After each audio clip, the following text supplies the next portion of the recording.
Salut les amis, ça va bien? J'espère que tout le monde a passé de très bonnes fêtes. Je souhaite une bonne année 2022 à tout le monde qui va regarder cette vidéo. Ça fait un bon bout de temps, j'étais absent dans les réseaux sociaux. J'ai eu beaucoup de choses au niveau du travail. J'ai eu beaucoup à faire. J'ai eu un nouveau boulot avec beaucoup de responsabilités aussi sur le plan personnel. J'ai eu beaucoup de changements dans ma vie. Donc, ce qui a fait à ce que j'ai été un peu absent pendant un certain temps dans les réseaux sociaux. Et malgré cela, je remarque qu'il y a beaucoup de gens qui sont toujours restés abonnés à ma chaîne. Il y a toujours davantage de personnes qui ont continué à regarder mes vidéos.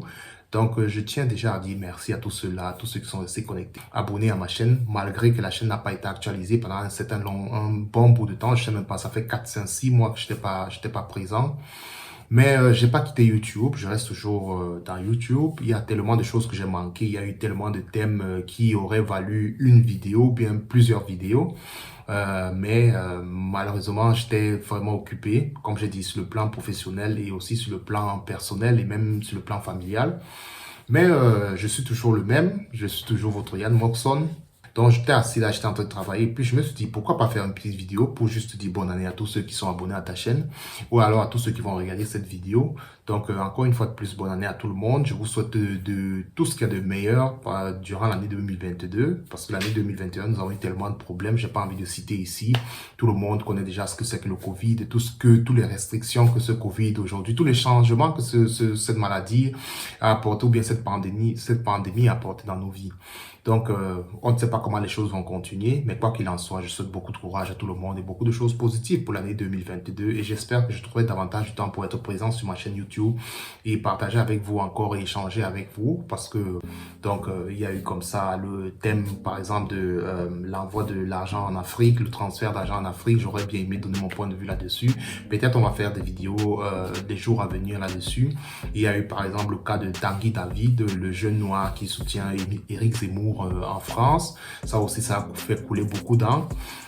Il y a pour certaines personnes qui me connaissent en privé, vous savez très bien que moi aussi je suis un fan de Éric Zemmour. Je sais que beaucoup d'Africains, dès qu'un noir dit au grand jour qu'il aime Éric Zemmour, ça fait beaucoup parler. Oui, moi je lis Éric Zemmour ou bien depuis peut-être plus de 10 ans aujourd'hui. Donc c'est pas parce qu'aujourd'hui il se positionne comme candidat à l'élection présidentielle que comme beaucoup de personnes, je commence à écouter la télévision et que je sais qui c'est. Mais bon, moi je l'ai beaucoup lu avant. Donc je profite aussi de cette petite vidéo pour parler aussi d'un sujet qui me passe comme ça à la tête parce que j'étais aussi en train de regarder mon téléphone et puis il y a une idée qui m'est passée là dans la tête et que je pense encore approfondir durant les jours à venir. Comme j'ai dit, je reviens cette année à YouTube. Je compte être beaucoup plus actif qu'avant. Bon, comme je dis, moi je suis en Allemagne et j'ai beaucoup de personnes de ma famille qui m'ont rejoint. Ça, c'est toujours une chaîne. Donc, je suis venu. Après, j'ai aussi aidé beaucoup de personnes à venir. Donc, actuellement, je suis en train de travailler sur les dossiers d'une nièce à moi, la fille d'une tante. Donc, ma tante est très contente parce que sa fille a eu le visa il y a de cela quelques jours. Elle doit venir en Allemagne. Et c'est une joie un peu dans la famille. Les gens sont contents aux côtés du Cameroun là-bas parce que voilà, elle va venir en Allemagne poursuivre ses études. Elle a eu brillamment son baccalauréat et maintenant elle va continuer au niveau de l'Allemagne.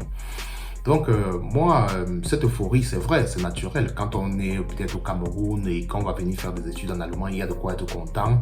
N'en déplaise par exemple à mes amis les Kémites, mais quoi qu'il en soit, c'est sûr que quand on quitte l'Afrique, subsaharienne et qu'on vient ici en Allemagne faire des études, c'est une occasion d'être content. Moi-même, quand je suis venu, j'étais très content, la famille était très contente, mes parents étaient très contents. Bon, aujourd'hui, étant déjà après un certain nombre de temps ici et avec aujourd'hui les changements de société que nous observons, notamment ceux dont j'ai envie de parler ici, j'ai envie de dire que l'Allemagne, précisément, c'est très difficile pour les femmes. Donc, ça, c'est une vidéo un peu qui va un peu être pour les Camerounais. Je sais qu'il n'y a pas que les Camerounais qui regardent cette chaîne, mais même ceux qui ne sont pas Camerounais, bon, voilà, vous pouvez vous faire une petite idée là-dessus. Donc, j'observe depuis un certain temps en Allemagne, beaucoup d'hommes camerounais vont chercher leurs femmes au pays. C'est-à-dire beaucoup d'hommes vont chercher leurs femmes au pays. Si vous vous rendez compte, ceux qui sont aussi en Allemagne comme moi, quand on arrive tous ici, on fait d'abord les cours de langue. Donc quand j'essaie de regarder en arrière, les gens avec qui j'ai fait les cours de langue, je pense que je suis le seul qui soit encore célibataire, sans enfant et qui n'a pas encore été marié, qui n'est pas marié. Parce que tous les garçons avec qui j'ai fait les cours de langue, dans ma génération, s'ils ne sont pas mariés, ils sont moins parents. Et les filles, alors, toutes sont moins mamans. Donc, elles ont déjà un enfant, même quand elles ne sont pas mariées. Et même les générations qui m'ont suivi, vous savez comment ça se passe. On arrive, il y a une génération qui commence, mais les générations qui viennent après, on est toujours au contact avec ces générations-là. Donc, quand je pense même après les générations qui m'ont suivi après les cours de langue, je vois que la plupart des garçons aujourd'hui, même comme je disais, quand ils ne sont pas mariés, ils ont au moins des enfants. Pour les filles, alors presque toutes ont les enfants. Donc, quand je regarde, je me rends compte que la plupart des garçons, peut-être seulement 20 à 30% des garçons de cette génération-là, jusqu'aujourd'hui, ont épousé des femmes camerounaises qu'ils ont rencontrées en Allemagne. La plupart rentrent toujours au pays chercher leurs femmes. Particulièrement l'année 2021, beaucoup de garçons que je connaisse sont rentrés tous au pays se marier avec des filles qu'ils ont pris au pays. Et pour revenir à la petite histoire de ma tante, elle est le genre de personne, elle est tellement contente que sa fille vienne en Allemagne faire des études, mais elle aimerait que sa fille épouse aussi un Camerounais.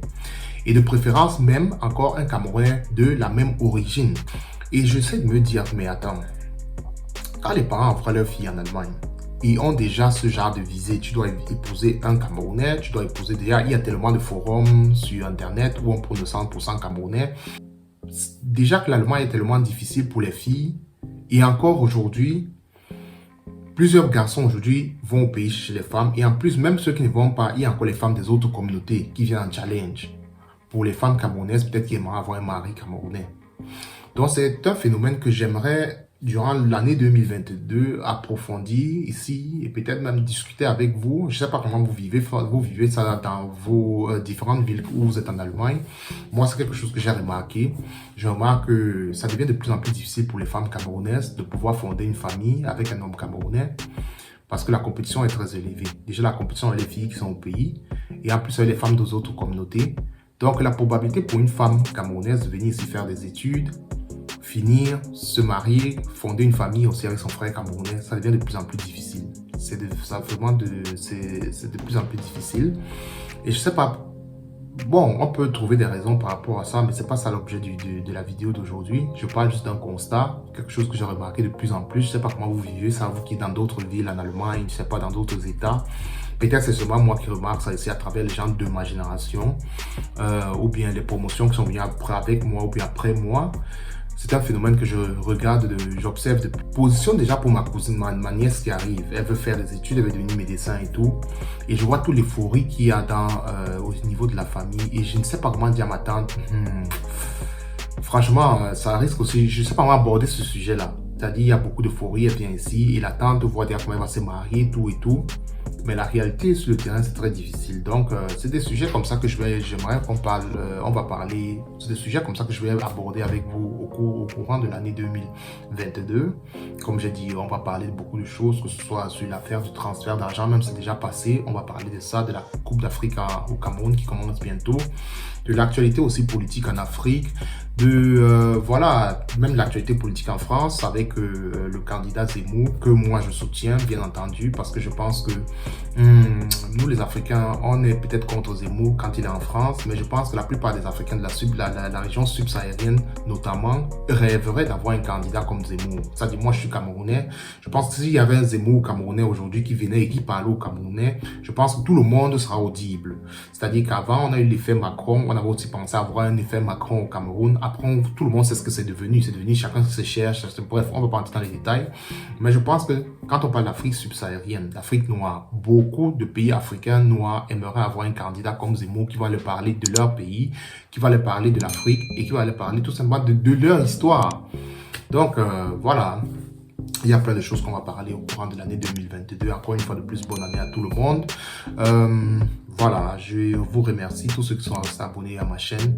Et voilà, si vous n'êtes pas encore abonné à la chaîne, abonnez-vous. L'année qui commence sera une année pleine de thèmes très intéressants, de plein de rebondissements. Et voilà, j'espère qu'on passera un bon temps ensemble. Donc sur ce, une fois de plus encore, bonne année à tout le monde. Et à la prochaine vidéo. C'était Yann Moxon.